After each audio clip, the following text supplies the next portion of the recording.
బొల్లా బ్రహ్మనాయుడు వ్యవహారంలో చంద్రబాబు ప్రభుత్వం yellow media కలిసి విష ప్రచారం చేస్తున్నాయని వైఎస్ఆర్సీపీ రాష్ట్ర అధికార ప్రతినిధి శేఖర్ రెడ్డి ఆరోపించారు. భూమి కొనుగోలు విషయంలో బాధితులుగా ఉన్న వారినే నిందితులుగా మార్చి కేసులు నమోదు చేయడం దుర్మార్గమని విమర్శించారు. ఈ ఘటన వెనుక ఆంధ్రప్రదేశ్, తెలంగాణ ప్రభుత్వాల మధ్య లోపాయికారి ఒప్పందం ఉందనే అనుమానాలు ప్రజల్లో వ్యక్తమవుతున్నాయన్నారు. రెండు తెలుగు రాష్ట్రాల ప్రజలకు కూడా ఈ వ్యవహారం అర్థమైందని వ్యాఖ్యానించారు. అసలు ల్యాండ్ గ్రాబింగ్ కు పాల్పడింది ఎవరో ప్రజలకు తెలుసన్నారు. ఈ అంశంపై జనసేన అధినేత పవన్ కళ్యాణ్, ముఖ్యమంత్రి చంద్రబాబు నాయుడు స్పష్టంగా స్పందించాలని డిమాండ్ చేశారు. సోదరుడైనటువంటి బొల్లా రమేష్ గారు ఆ భూమిని కాస్త ఆయన ఎంఓయూ చేసుకోవడం జరిగింది.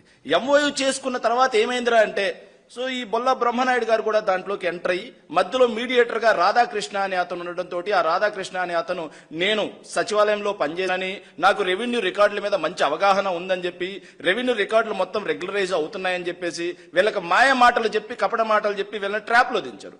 మొట్టమొదటిగా బొల్లా బ్రహ్మనాయుడు గారి యొక్క సోదరుడైనటువంటి బొల్లా రమేష్ గారిని దించడం, తర్వాత ఆ వ్యవహారంలో బొల్లా రమేష్ గారు ₹1 కోటి రైతులకు ఇచ్చి ఎంఓయూ చేసుకోవడం, తర్వాత ₹2 కోట్ల బొల్లా బ్రహ్మనాయుడు గారు అందించడం కూడా జరిగింది.